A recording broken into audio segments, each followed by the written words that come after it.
Who gave me a podcast? This is Jeff Allen. Welcome to my podcast.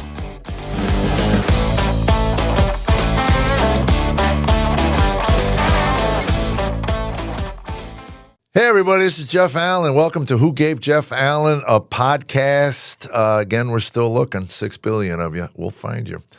Nobody in the studio today, which brings up the first point I want to make. We're going to start going Zoom. We're moving into the 21st century. I really like having guests in the studio, just because you get a chance, I think, even talking off air, you get a chance to know things about them that you probably wouldn't. You know, there might be some things we discuss off air that we don't talk about on air or stuff. Anyway, there's some things about having a live guest here that I really, really like. But it's just difficult to get people who are busy. We want busy people who are out there working to come in and chat, and very difficult to get them into the studio. At the same time, I'm pretty busy. So anyway, doing Zoom will allow us to open up the entire planet, which is really kind of cool. We're talking to an old friend of mine in England right now, a man named Andy Bannister, who his work I love. He was an apologist with the Ravi Zacharias Ministries for years. He was head of the apologetics in Canada. And now he's back in the UK. He's written some great books. I love his work. But obviously, living in England, it's quite a commute back to Nashville. So anyway, that's just kind of an example of what we can do. We can anybody that you think or you want to hear from, a pastor or a recovering addict. We love those. As a matter of fact, coming forward, we do have somebody coming in studio. A man named Mason Kane. I can't wait to interview him.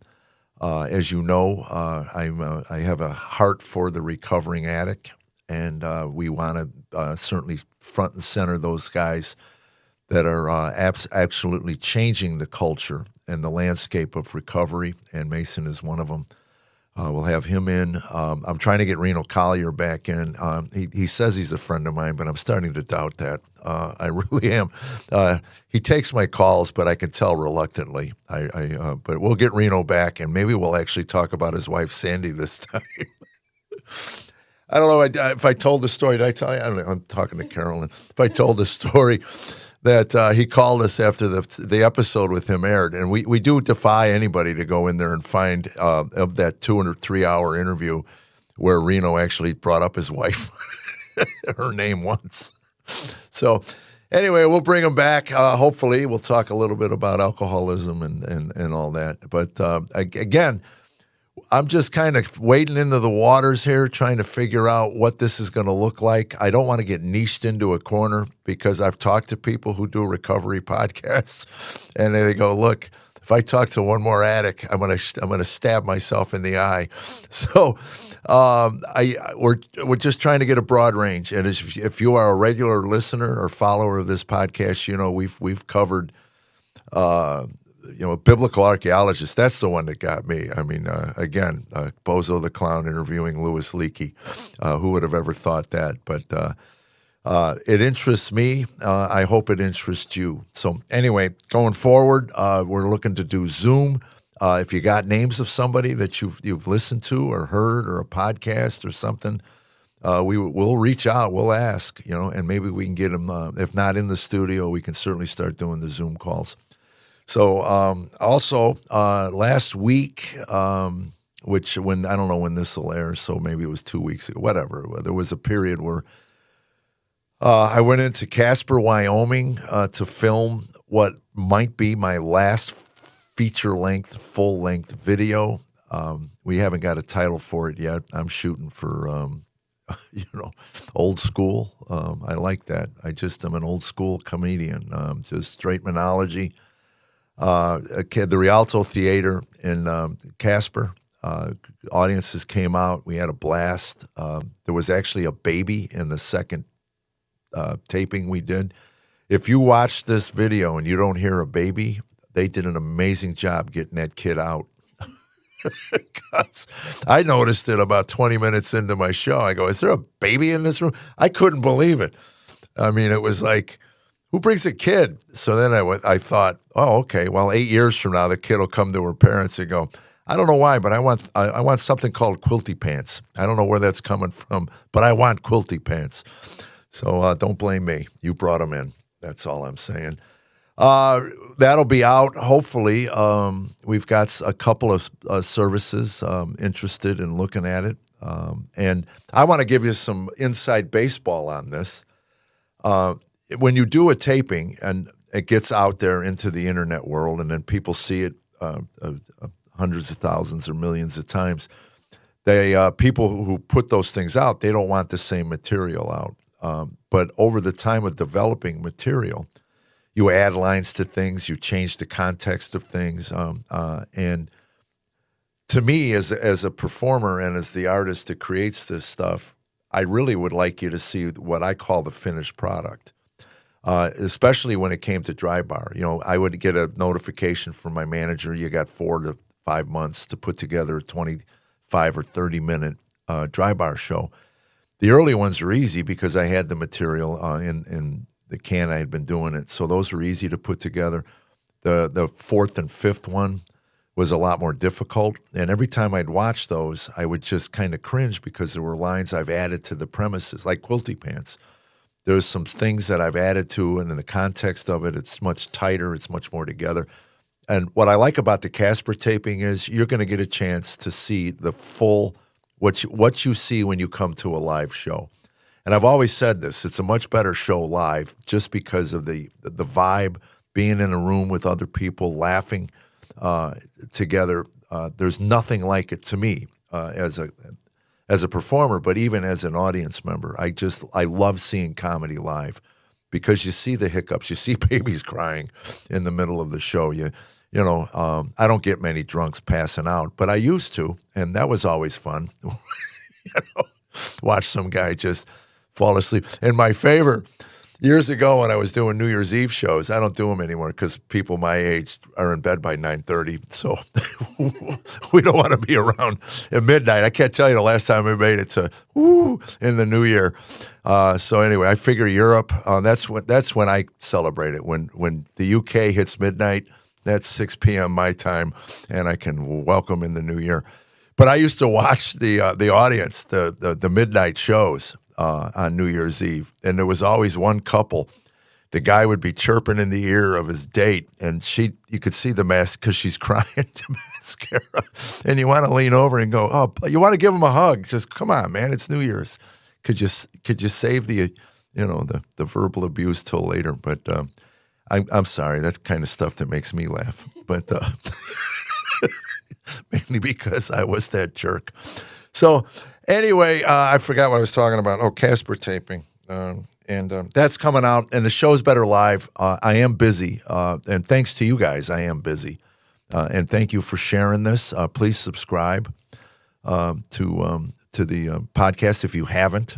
Please do, and comment on it. That helps in getting engaged. And we do read the comments, and we do take it to heart if we hear enough of the same thing over and over again. Like I used to interrupt Carolyn, and I keep bringing that up because it just eats at me because she's such a bright star and shining light, and for me to stop that was it hurt my feelings. Not really. I only said it because she's sitting next to me. Stop interrupting. You shoved me in the corner. Yeah, I shoved her in the corner. That way I don't have to feel bad because I'm not cutting her off anymore. So I am busy. Check the calendar out. Go to jeffallencomedy.com and look at the calendar. Sign up and follow me on Instagram, Facebook, TikTok. We post calendars on there. And it's amazing to me that no matter – I just got it. I was in Colorado Springs, and not a week later somebody – messaged me on Facebook and said, when are you coming to Colorado Springs? So we're trying to get it out as much as we can so that you can come to the live shows. And believe me, I highly recommend the live show. It's so much more engaging and better and stuff. And I hang out afterwards. I'll take pictures with you. I'll sign whatever that you got. that's that. Next year, I'm going to bring this up every podcast. I'm going to be at the Ryman Auditorium for the Comedy Festival, April 11th. I'm not sure if the tickets have gone on sale yet, but if you ever planned a trip to Nashville, plan it out, April 11th. It's a Sunday, 5 o'clock show. I've said this before. Come in on Friday, party on Broadway, Friday, Saturday night. We have plenty of churches for you to repent in on Sunday morning, and then come to my show at 5 o'clock and just laugh. The Ryman Auditorium. People come from all over the world just to take a tour of the Ryman Auditorium. It's that special of a place. So April 11th, 2027, I will be there, and I'll be hammering that. Believe me, we will get that out there. And I got a big event coming in April this year. I'm not sure what the date is, but you can go to the website, JeffAllenComedy.com, the Myrtle Beach, Alabama Theater. It's a Wednesday night, I know that, in April. And we're looking to do a big show there. That's a big venue, and we're going to need some help. Get that out if you have friends in the area. Or if you, again, want to go to Myrtle Beach, it's a great vacation place to go for a couple of days. Bring the family, family-friendly show, bring the kids. It's always been my dream anyway, as an artist. The only thing we did as a family together was the Ice Capades, because everybody in our family hated it equally. Nobody liked the Ice Capades, but it was tolerable. And my father would go, "Shut up, your mother wants to see America's Sweetheart, Dorothy Hamill." For all of you millennials watching this, the four of you, Dorothy had a little page boy haircut. She was a darling. She was America's darling, and she ice skated. I was sitting in the Ice House in Pasadena years ago, and just talking to this woman, and I finally said to her, "I'm not coming on to you." It was before I met Tammy, so it's over 40 years ago. And I said, "You just look familiar." And she goes, "I'm Dorothy Hamill." I went, "Oh my God, America's Sweetheart." And she laughed. Her boyfriend was doing comedy at the Ice House. And I'm curious, maybe we should reach out and see if we can get Dorothy on. I just want to know if she lasted with the comedian. Is she still alive? Oh, Dorothy? Oh my gosh, yes, she still looks the same, to me anyway. We've all... you age in a mirror, so every day I still look the same I did when I was 22, to me. Even though you could probably plant dirt in some of the wrinkles in my face and get plant life, but that's another story.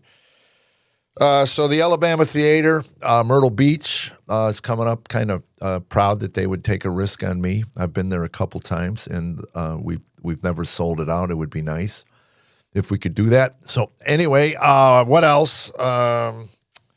Tammy is my beautiful wife. Anyway,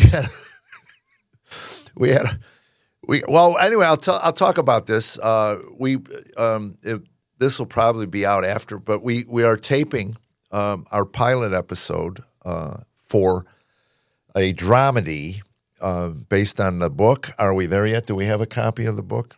Are we there yet? And you can get that on my website. And I'd like to do a commercial for my website, by the way, my store. I have 2 T-shirts that I'm kind of proud of. One is Tikkun Olam. It's the Hebrew lettering. And I have to explain that to you. But in the Jewish faith, when you get on your knees and pray to God and complain about a broken world, his response to you is, "Yeah, I know." Again, you're not telling God something he doesn't know. His response to you is, what are you doing to repair what's broken? There's no secret the world around us is pretty broken. So what are we doing with our time, talent, and treasure to repair what is broken? And that's what your Tikkun Olam is. And I was fascinated by it because in the Jewish faith, it comes out as a struggle. It is a struggle your entire life, because no matter what part of this broken society, broken culture you choose to put your time, talent, and treasure in, it will never be eradicated by the time you leave this earth. And we are involved with the Anti-Predator Project. That is my Tikkun Olam. I looked at human trafficking, and I looked at the federal government and realized that they're not going to do a whole lot to eradicate this. So what little I I wouldn't even call it influence. Anyway, I got involved with we had Trent Steele on our podcast. Go back and look up the episode. Trent is the CEO of Anti-Predator. We're doing a golf tournament June 15th in Nashville here at Greystone Golf Club. Again, if you want to come to Nashville, June's a great time to come. It'll save you money on saunas because it's a sauna every day in June here. So save a few bucks. June 14th, Zanies will be the comedy show. I'm going to bring in some friends of mine. We haven't quite secured the names of people, but there'll be some good friends of mine doing comedy. Just a night of laughs, and every dollar that comes through the door will go to the Anti-Predator Project. So that's my Tikkun alum, antipredatorproject.org. If you want to donate, there's a link on there. You can go and donate, and I can vouch for Trent's character. Again, it's a small operation. Every dollar helps. So anyway, I have a T-shirt with Tikkun alum on it, and the back of the shirt says "Repairing the World One Laugh at a Time." Oh, that sounds so trite. But anyway, it has my name on the back, but you can buy those. We have them. They'll ship them out within a day or two. Happy wife, happy life. Some of you know I may have coined that phrase back in the early 90s. We're at about a 30-year anniversary of that. I decided to put it back on a T-shirt. Happy wife, happy life. You can go to the website. A good pitch man would have an actual product to hold up, but I completely forgot to do that. So anyway, those are available, and the book is available on the website, and they're signed. Now, again, you can go to Amazon and give Jeff Bezos his, because Lord knows the poor man, the tiny little man needs the money. You can give him your money, but there'll be no autograph on the book. That's all I'm saying. Jeff Bezos cannot sign my books, and Lord knows his wife needs some more plastic surgery. I'm sorry, is that Caddy? That's Caddy. I'm sorry. No, we're not editing that out. Anyway, Tammy is crocheting. She's teaching homeschool kids how to crochet. Is that not the coolest thing in the world? I love my wife. She is, and you have to know her. She has the patience of a gnat. So I can't imagine how long it'll be before one of those kids go home with a crochet needle stuck in their eye. I told you hook, not pull. Anyway, I don't know. But God bless her. And I'm doing homeschool conventions coming up. I think I got 5 of them around the country. And you can come out and bring your kids. And again, that kind of reminds, this is what ADD is. My dream was always to get a show that 3 generations could come to. And Alabama Theater is a perfect one. Bring the grandkids, bring the kids. It's a fun night. Don't bring a baby. I'm just, a little young, for the comedy. I thought, but teens are sharp, savvy. Carolyn has a son, and he's a sharp, comedy savvy kid at 16, and he knows comedy because one, his mother's involved in it, but 2, with Comedy Central and all this. When I was a kid, our comedy was limited to the Tonight Show and the Ed Sullivan Show, and you got 3 to 4 minutes of a stand-up comic, and then the albums that came out. And by the way, that's I'm going to make an album. I'm going to knock off, 100 copies of the Casper, Wyoming show, the audio, and make a vinyl record.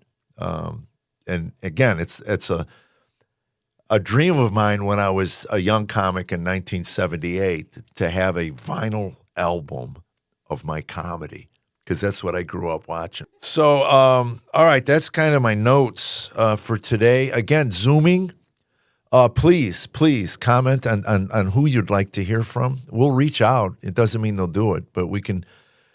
We have one of my favorite pastors we're going to reach out to and get him on. Another one of my pastors, some of you are familiar with Tommy Nelson. I can now reach out to him. Tommy wasn't going to come up here either. God bless him, but he's old. And he doesn't watch this. And actually, he can snap me like a piece of dead wood. He's still in great shape. Former football player. Anyway, that's it, I think, for today. Thank you guys so much. You have blessed us. I hope that some of the things I've done over the years have blessed you enough. I know that comedy releases endorphins, and believe me, we are in a culture that if you can, sometimes we just need to shift our focus away from the brokenness of this world and look onto the people that are trying to heal it.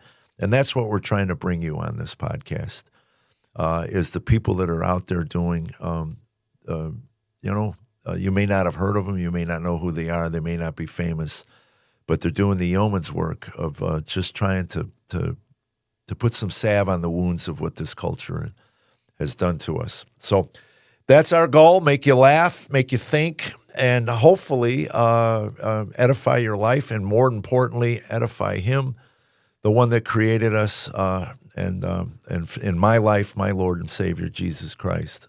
I hope everything I do at some point or in some way not only shines a light upon him, but also understand. This morning, Tammy and I got on our knees and we prayed to accept his grace.